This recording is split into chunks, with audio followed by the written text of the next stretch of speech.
Hello everyone and welcome to today's video. So today we are going to be doing a head massage.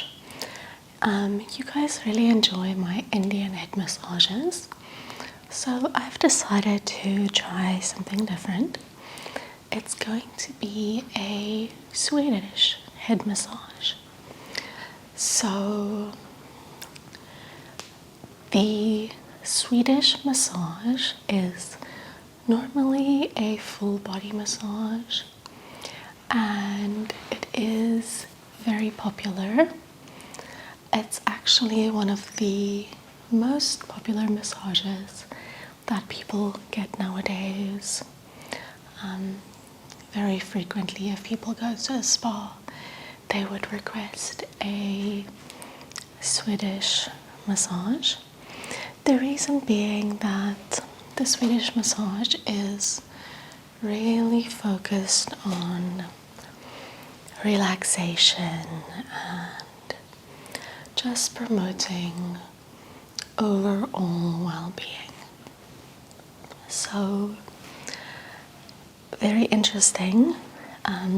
Swedish massage was, of course, founded in Sweden, but the way it originated was actually this guy in Sweden that was a fencing instructor, and he had an elbow injury, and then he figured out that by kind of tapping around the elbow it helped relieve his pain, and he was very fascinated by this, and thus the Swedish massage actually kind of started more as like a chiropractic or kind of medical treatment. And then with time it started to spread to different countries and people started tweaking it a little bit and adjusting it and adding to it until it became known as what we know today, the Swedish massage. And Swedish massage is there to relax the muscles, but it can also help lower blood pressure and help with sleep, which in turn results in the overall health and well-being of the person receiving the massage. So today we're going to focus specifically on the technique of the Swedish massage for the scalp, and we'll maybe do a little bit of the face as well, and the neck and shoulders a little bit. So we're not going to go as kind of deep tissue as you would with some other massages. We're more going to focus on kind of the surface of the skin and the scalp. So I'm going to just begin placing my hands, relaxing the skin.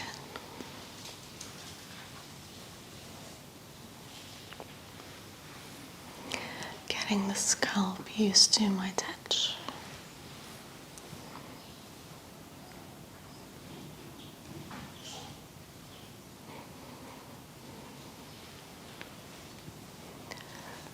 And now what we're going to do is we're going to use our fingertips, but very importantly, you don't want to use the points of the fingertips. You want to use the flat side. And we'll be using this on the scalp, and we're going to move around in circular movements, but you really want to almost get the scalp itself to move a little bit. That's kind of the idea behind this technique.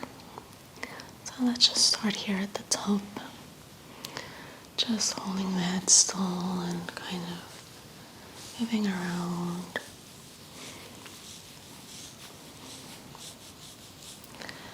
And you can play around with the amount of pressure, the placement of the fingers. It's almost seen as like a little dance on the scalp. Just getting in the rhythm with what feels right and what the client needs. You can get as close to the scalp as possible, so you can kind of put your fingertips below the hair.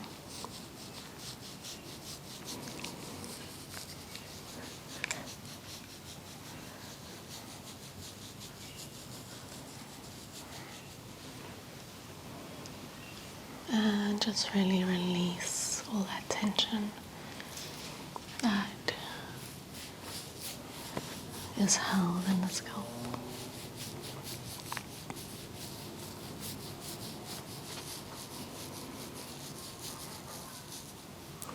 This can help relieve pain and headaches and just general discomfort.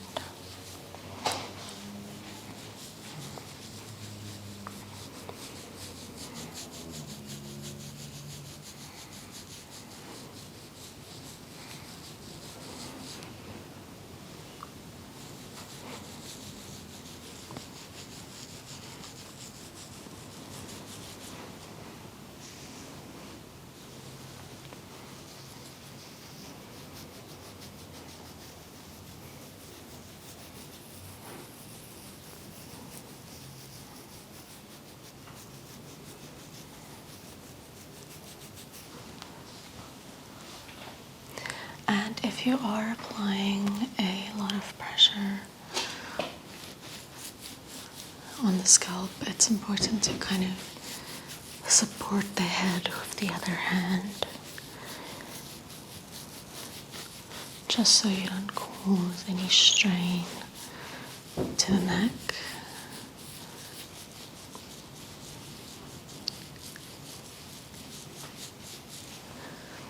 And so that your client can really relax fully.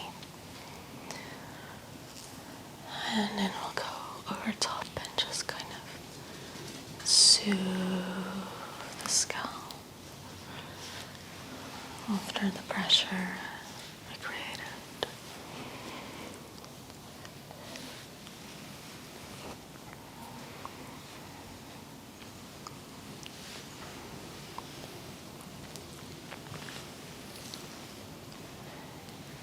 And then I want to move onto the face a little bit, beginning with the temples and the forehead. So again, using the flat part of the fingertips, and we'll just gently move the hair back.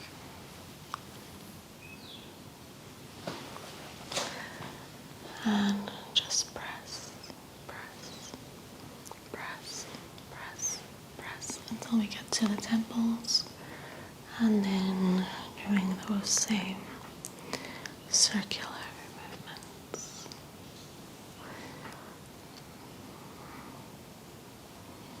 And using the back of my hands to hold the headstone.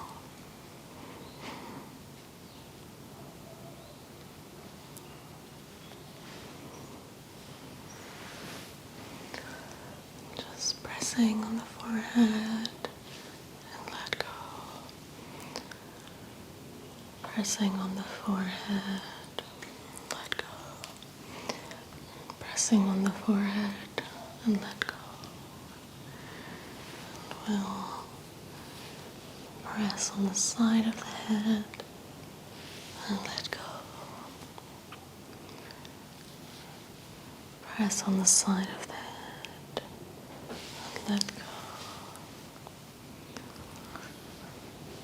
Press on the side of the head and let go. And you can use your hands to do a little bit of pain relief or pressure relief around other areas of the face, such as the jaw. You can kind of just use your fingers and just squeeze gently, kind of press those areas where there might be tension.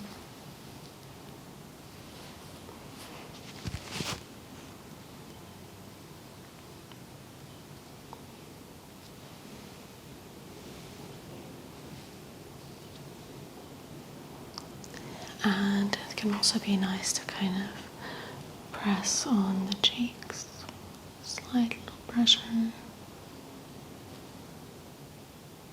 especially under the cheekbones. Not too much, just a little bit of pressure and let go. We can also do a little bit of massage around the ears using the thumb or the pointer finger.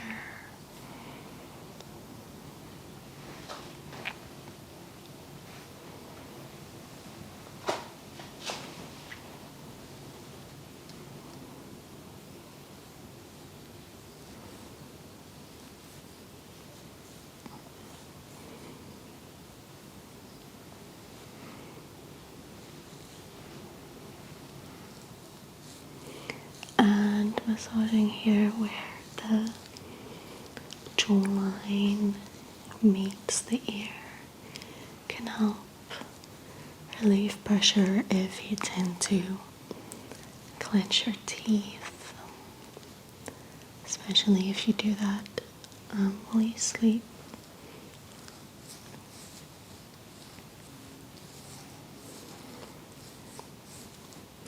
And typically with the Swedish massage, when we work on the scalp and the face, we don't add additional oil.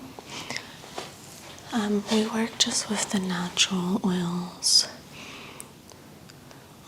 that the skin and the hair already produces. And we don't really need more oil than that, just because it's not as intense as a deep tissue massage. So you don't need your hands to glide as smoothly as the more deep tissue massage. It's nice to have a little bit more control so that you can focus on the upper surface of the skin and muscles.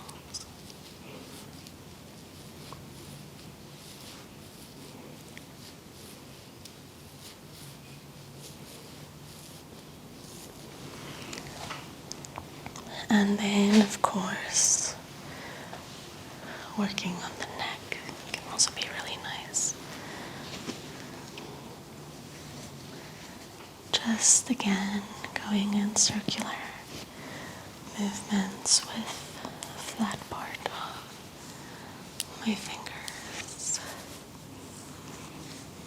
Just up and down along the neck. Kind of moving up into where the neck meets the scalp.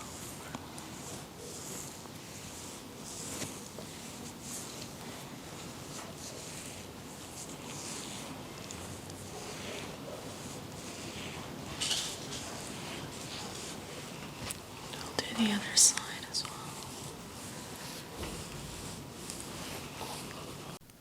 So I'll be doing a voiceover just for a couple of minutes because there was quite a bit of background noise in this section of the video, so I hope you don't mind. But what I wanted to say is that I think it's pretty cool how massage is one of those things that's pretty consistent all over the world, meaning that if you get a certain type of massage in your home country and you go anywhere else in the world and book that same massage, it would have a lot of similarities, or at least the techniques would be the same at its core, with just some personalization based on the country. But to me, it just shows that the benefits of massage is recognized all over the world, and everyone can kind of agree that it definitely helps relax us and relieve pain, which I think is pretty cool. So, what sets the Swedish massage apart from other forms of massage is that the pressure varies between both firm and light pressure, and the Swedish massage also involves passive and active movements of the joints, whereas with other forms of massage, the pressure is a bit more consistent throughout. I hope you can experience a Swedish massage for yourself one day if you have not done so already, and recognize how it helps improve your blood flow, how it releases tension and enhances flexibility in your muscle. Swedish massage consists of 5 techniques, namely, number 1, effleurage, involving long, gliding strokes. Number 2, petrissage, using kneading, squeezing, and rolling motions. Number 3, friction, which involves deep circular movements applied with the fingertips. Number 4, tape atonement, which uses rhythmic tapping movements to stimulate the muscles. And number 5, vibration, which involves rapid shaking movements. If your client has a lot of anxiety, I would encourage them to take some long, deep breaths throughout the massage. It can really help to give that ultimate experience of relaxing, kind of from the inside and the outside at the same time.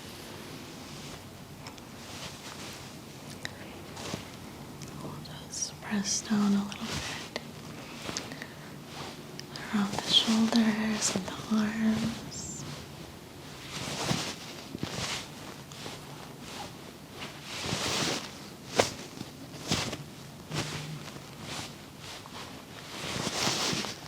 And sometimes even doing very light touch massage can still be beneficial.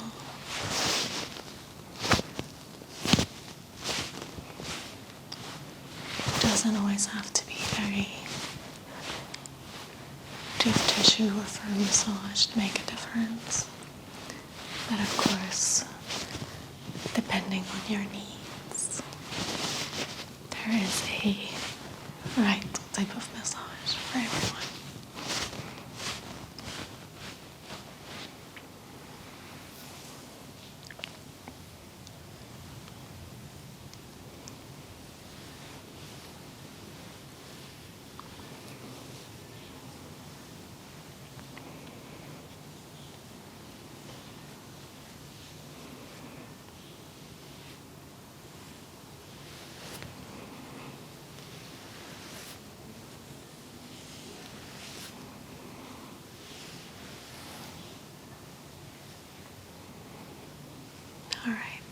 that concludes it for today.